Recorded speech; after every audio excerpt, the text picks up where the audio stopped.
Anda sekarang punya kamera, pakai itu. Nak kentang-kentang lah, nak buruk-buruk lah, biarkan saja. Tengoklah video-video lama para konten kreator terkenal sekarang. Buruk, lebih parah lagi. Saya masih mencoba untuk melatih diri berbicara mengenai apa yang terlintas di pikiran. Saya tidak ada membuat skrip-skrip sebelumnya ya ini, tidak ada menyusun kata-kata awalnya, tidak ada membuat draft tulisan dan poin-poin apa saja yang akan saya bicarakan. Saya murni mengucapkan saya akan berbicara di depan kamera dengan tema ini, lalu mempercayakan kepada akal budi saya untuk berbicara mengalir. Kebanyakan dari konten kreator, baik itu di dalam maupun luar negeri, itu berpendapat bahwa awal daripada pembuatan konten itu adalah kuantitasnya. Jadi kualitas itu sama sekali belum diperhatikan. Ada semacam mood yang mesti harus dibangun dan memandang suatu platform itu sebagai apa? Bahwa misalnya seperti YouTube itu adalah konten untuk upload video, maka upload sajalah video. Anda rekam lalu upload video. Simple. Sesimpel itu, sesederhana itu saja. Lalu memandang Facebook sebagai ajang bersosialisasi dengan kawan-kawan, maka buatlah ajang sosialisasi. Simple. Begitu saja, tidak lebih, tidak kurang. Jangan bebankan diri dengan FYP lah yang tren saat ini, tingkat keterkenalan apa yang kita posting, jangan dibebani diri itu. Anda cukup berkarya, perbanyak kuantitas postingan, kualitas itu nomor yang kesekian. Jadi banyak konten kreator yang masih pede dengan video-video lamanya yang memang sengaja tidak dihapus. Dan konten-konten kreator itu adalah orang-orang yang kita kenal sekarang. Tidak perlulah disebut namanya satu-satu, tapi rata-rata yang memang bergerak dari bawah tanpa ada background pendidikan public speaking ataupun sinematografi. Proses belajar yang mereka tempuh itu memang sangat luar biasa. Jangankan dia sendiri ketika menonton video-video lamanya, mungkin kita menonton video-video lama sekitar 7 atau 10 tahun yang lalu yang telah mereka buat, itu sangat memalukan.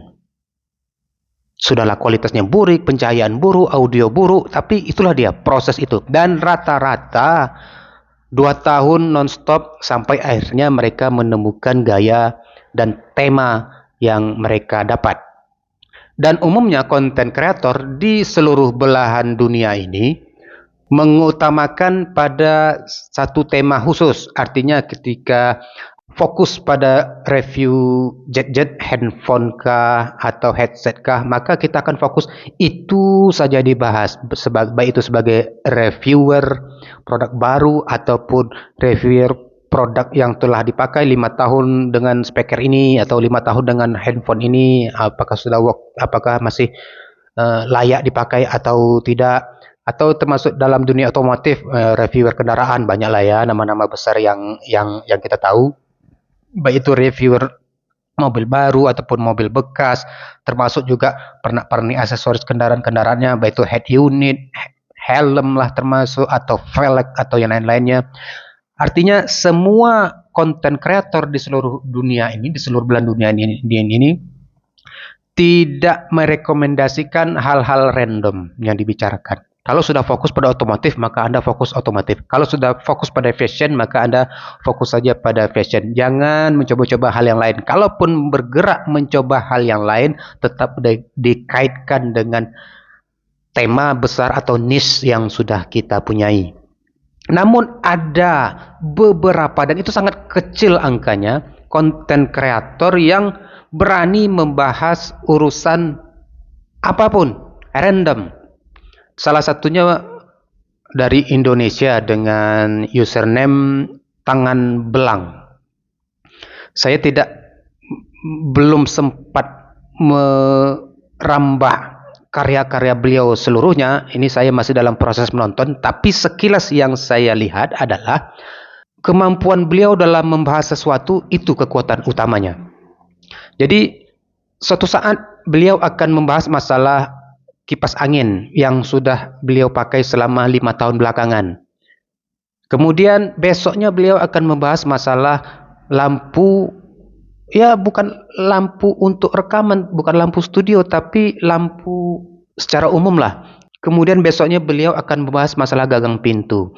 Besoknya lagi beliau akan membahas masalah over travel. Besoknya beliau akan membahas buku pelajaran. Random, apapun yang dia bahas. Tidak mutlak harus di studio, kadang juga di outdoor dengan dukungan-dukungan. Ya, nampaknya kekuatan background dengan ketika di outdoor dengan riuh rendah suara kendaraan itu malah menambah kekuatan tersendiri. Dan ternyata apapun tema yang beliau sampaikan meskipun random itu ternyata selalu ditunggu-tunggu karena ada pendekatan unik yang beliau punyai. Jadi suatu saat beliau mereview sebuah handphone yang ya semacam dapat iklan lah ya.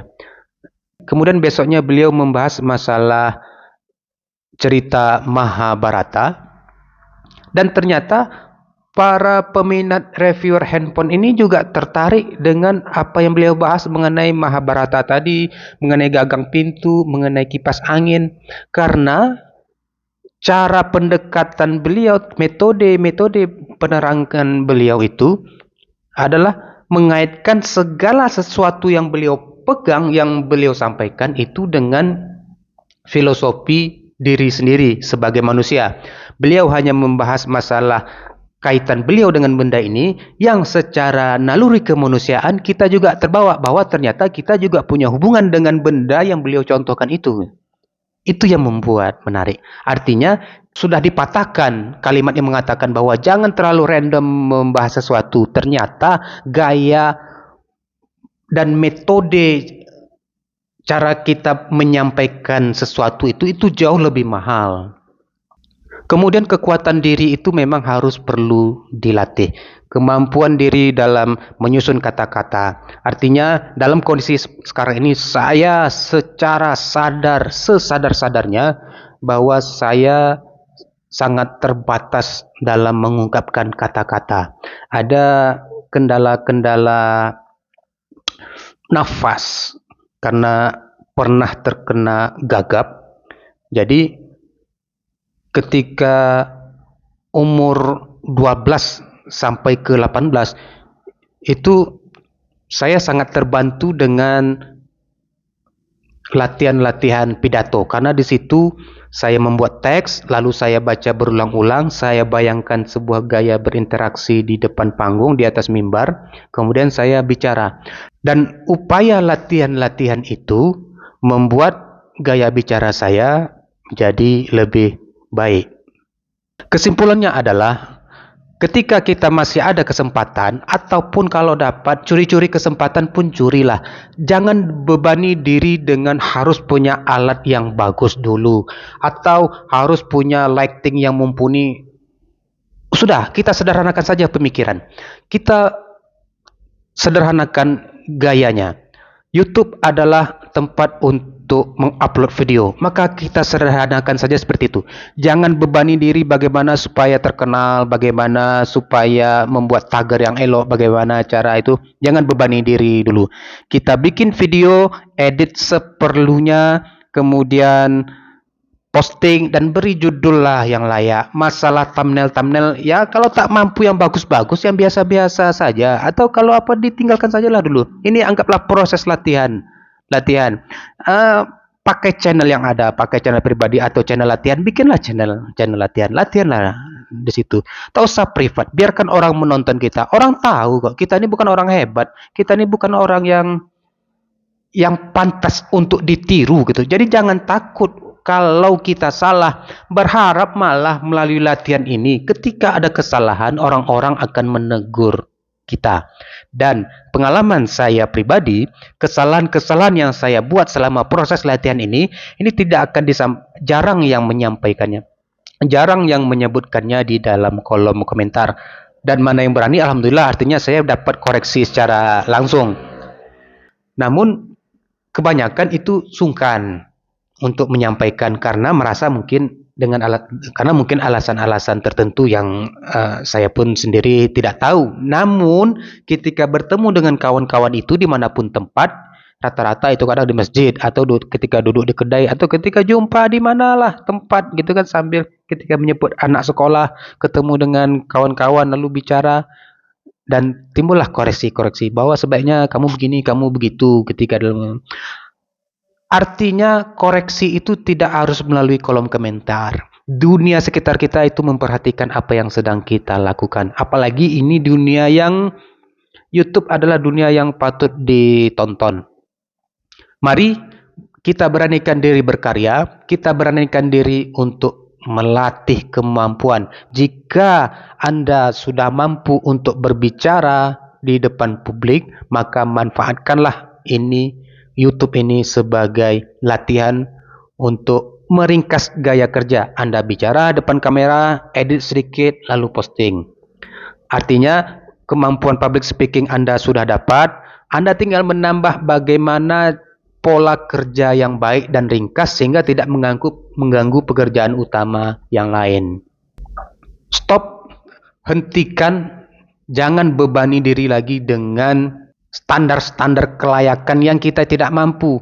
Anda sekarang punya kamera, pakai itu. Nak kentang-kentang lah, nak buruk-buruk lah, biarkan saja. Tengoklah video-video lama para konten kreator terkenal sekarang. Buruk, lebih parah lagi. Artinya keberanian untuk berbuat dan berani untuk ditegur, itu adalah hal yang utama.